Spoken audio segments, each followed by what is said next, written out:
Bonjour à tous, j'espère que vous allez bien. Ici la pomme noire.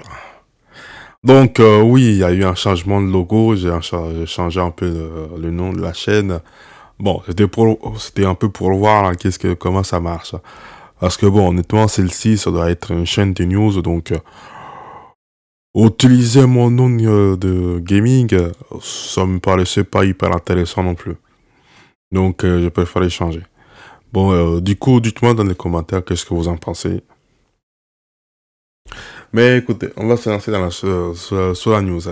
Et du coup, c'est un utilisateur, enfin, c'est un fan qui a reconstitué les châteaux de Haine avec l'Unreal Engine 5. Donc, on va lire un petit peu. Du coup, rempli de nostalgie, youtubeurs et les développeurs de jeux Arxine Jesse ont décidé de créer un château remarquable qui apparaît dans Pokémon Noir et Blanc. Le château de Haine est une zone spéciale car il abrite des mystérieux personnages. Ah non, non, oula, car il abrite le mystérieux personnage N, qui est le chef de file de la Team Plasma. Le château est situé sous les gouffres géants, en cratère dans la région d'Unova. Bon, après, je l'ai traduit de l'anglais, donc s'il y a des fautes, c'est pour ça aussi. Le château de Haine est une grande structure imposante au design unique. Il est composé de plusieurs tours, chacune reliée par un pont. Les tours sont décorées de sculptures et de statues complexes, et les murs sont recouverts de vitraux. À l'intérieur du château, il y a plusieurs salles remplies de livres, d'art et d'autres objets. Le château abrite une variété de Pokémon, dont certains exclusifs au château. Ceux-ci incluent les Pokémon légendaires Kyurem, ainsi que les puissants Zekrom de type dragon. Moi, personnellement, c'était Reshiram. En fait leur pub, c'était ça, c'était que dalle.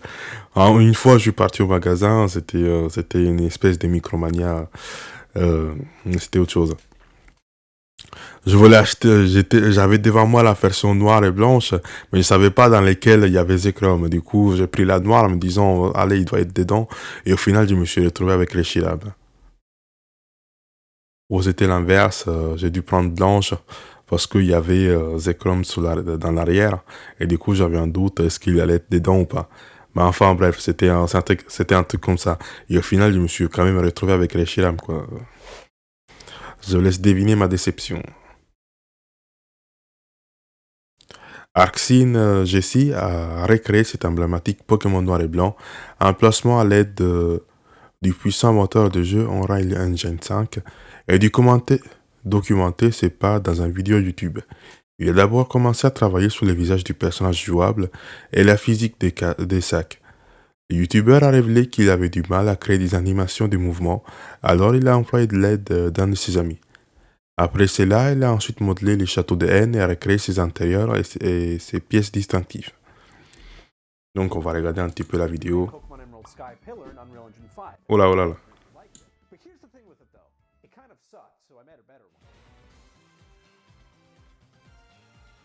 Attends.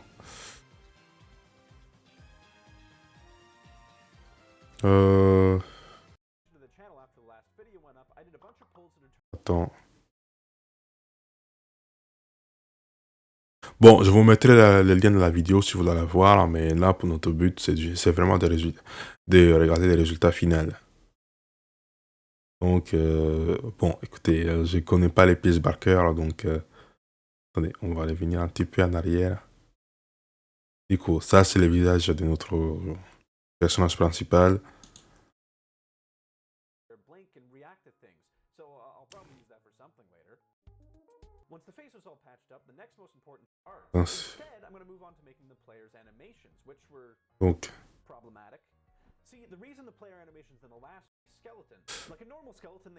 Donc, bon, il doit expliquer comment il a fait pour animer le déplacement du personnage. Bon, c'est pas grave. Du coup, ensuite, on a ça ici.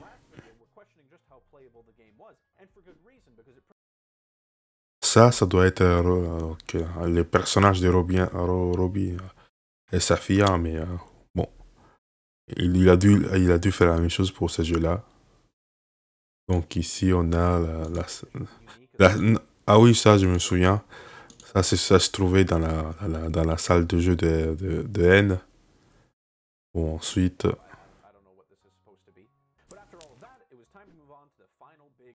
Et ça, c'est la zone où on croise les légendaires.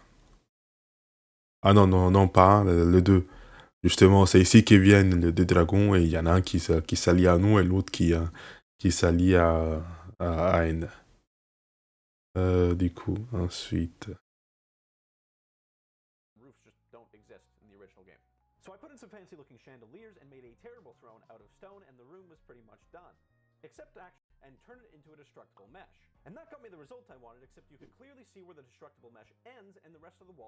Bon, après...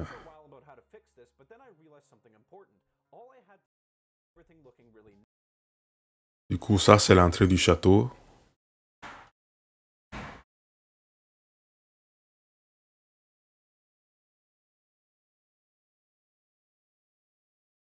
Ensuite... Donc, oui, bon. Les personnages qui rentrent dans le château. Ah, il a animé aussi les combats Pokémon.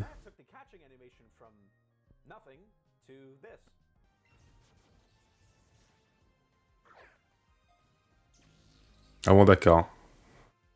Là. Ok.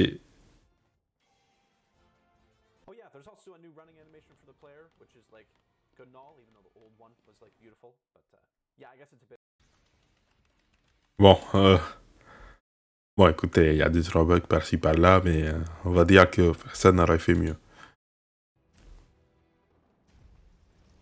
Ici, c'est l'arrivée de Reshiram.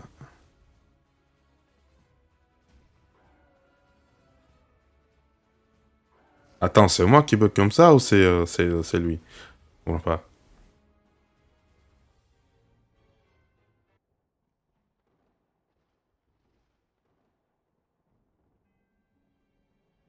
C'est Pokéball, ça? Je m'en souviens pas.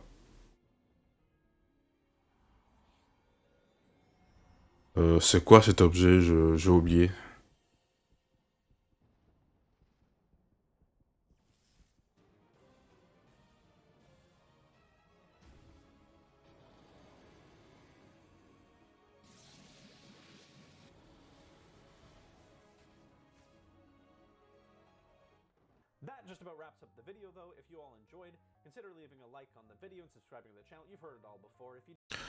Bon, du coup, on va finir vite fait de lire l'article. De toute façon, du coup, à l'aide d'une capture d'écran du jeu original, il a également remodelé tous les étages et les murs.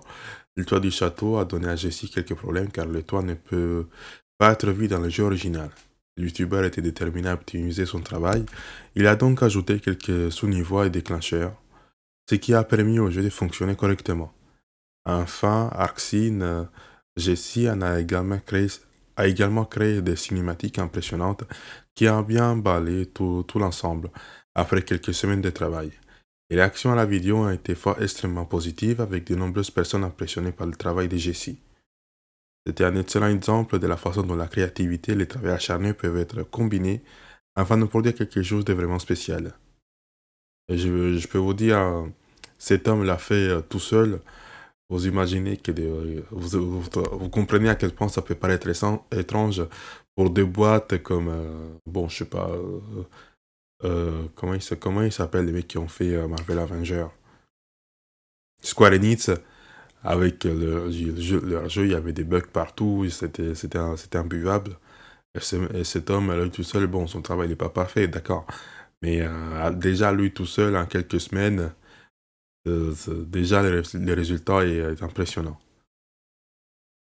Mais bon, je m'égare.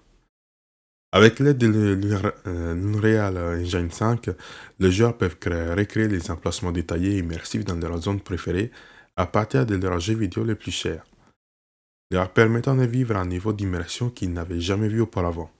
Un de ces joueurs a même réussi à recréer les paysages époustouflants monde of World of Warcraft dans les puissants moteurs.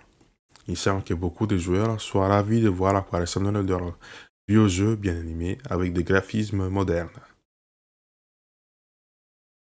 Du coup, est-ce qu'on a autre chose? Non. Du coup, je voulais terminer cette vidéo par une petite news en plus qui m'a fait bien rire. On a un autre fan a recréé une bouteille d'huile à la Smolive.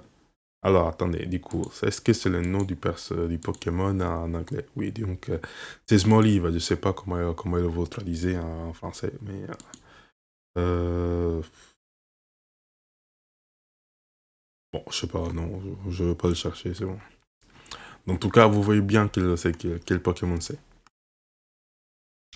Du coup, un fan de Pokémon Scarlet et Violet a décidé de s'amuser un peu avec sa bouteille d'huile d'olive, en concevant et en imprimant une nouvelle étiquette qui implique que l'huile provient du Pokémon Smolive.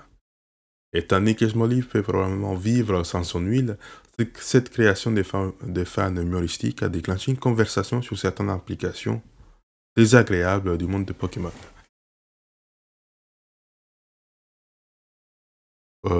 Je suis pas très sûr de voir d'où est-ce qu'il vient venir. Qu'est-ce que c'est? Ah bon? Qu'est-ce que c'est?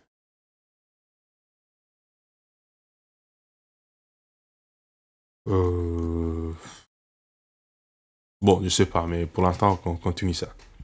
Nico Smoliv est l'un des nouveaux joueurs de Pokémon de génération 9 que vous pouvez attraper lors de vos aventures à Paldea. Debout précisément d'un pied du haut, haut quasiment d'un pied du haut, ça doit faire quoi? Un mètre, un centimètre? Non, non, un mètre, à peu près. Ouais. Le minuscule Pokémon de type herbe est facilement reconnaissable par la grande olive jaune-verte sous sa tête. L'autre caractéristique la plus emblématique de Smoliv est son visage, qui semble constamment au bord des larmes.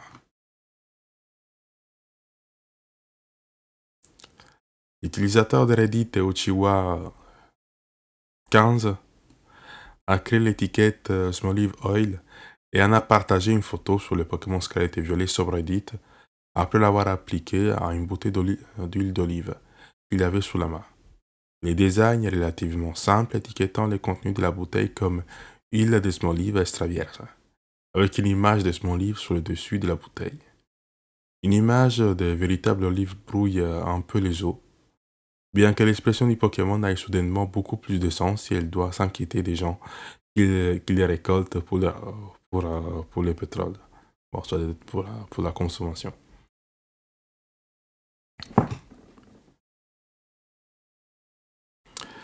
Alors que les olives réelles sont des fruits à graines, l'olive des Smoliv fonctionne comme une combinaison de bosses de chameau et des glands de moufette. Alors que le Pokémon d'olive a encore besoin de manger parfois, les feuilles sur sa tête produisent également de l'énergie par photosynthèse. L'olive les conserve ensuite pour une utilisation ultérieure sous forme d'huile stockée dans son olive. Smoliv peut également pulvériser de l'huile sous les ennemis avec Pokémon Scarlet Pokédex, décrivant son huile comme suffisamment amère et astringente pour faire tressaillir quelqu'un. Par conséquent, l'huile de fumée ne fonctionnera pas très bien sous la languine de quelqu'un. La languine de quelqu'un, sur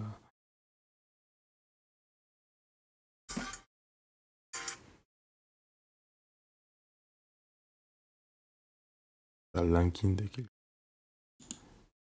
Je sais pas si c'est la languine de quelqu'un, mais... Ok. Cela peut être dû au fait que le fruit n'est pas mûr. D'olive et arboliva, les formes évoluées des Smoliv d'un Pokémon Scarlet et Violet produisent de l'huile et des fruits comestibles et beaucoup mieux dégustés. Les jeux décrivent l'huile d'arboliva comme étant à la fois particulièrement aromatique et riche en nutriments. Heureusement, aucun des cas n'implique des personnes de Pokémon Scarlet et Violet. Manger les Pokémon eux-mêmes. Comme certains dans les Pokémon subreddit semblaient l'impliquer. Les deux Pokémon sont également heureux de partager leur excès de pétrole. Bon, ça doit être leur excès d'huile.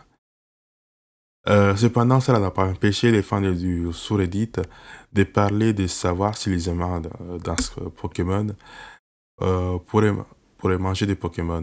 Bon, Scarlet et Violet pourraient manger des Pokémon.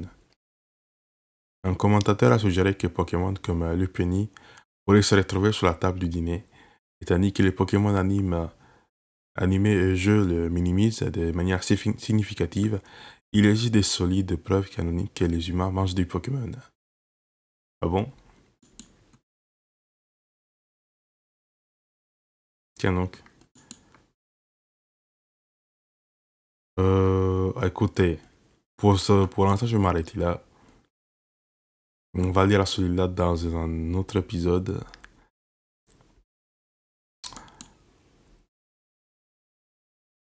Puis voilà. Ah oui, d'accord, oui, en effet, ouais, je m'en souviens celui-là. Bon, du coup, sur ce, attends, celui-là, il ressemble à une queue de, comment il s'appelle, Slowpoke? Euh...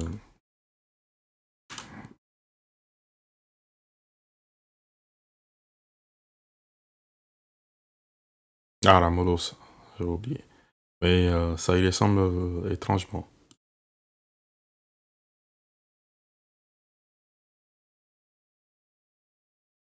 Bref, on va s'arrêter là. Je vais faire un autre épisode pour lire ces articles-là aussi. Et puis voilà. Du coup, c'était la pomme noire. On se retrouve pour un prochain épisode. Je vous dis à la prochaine. Salut.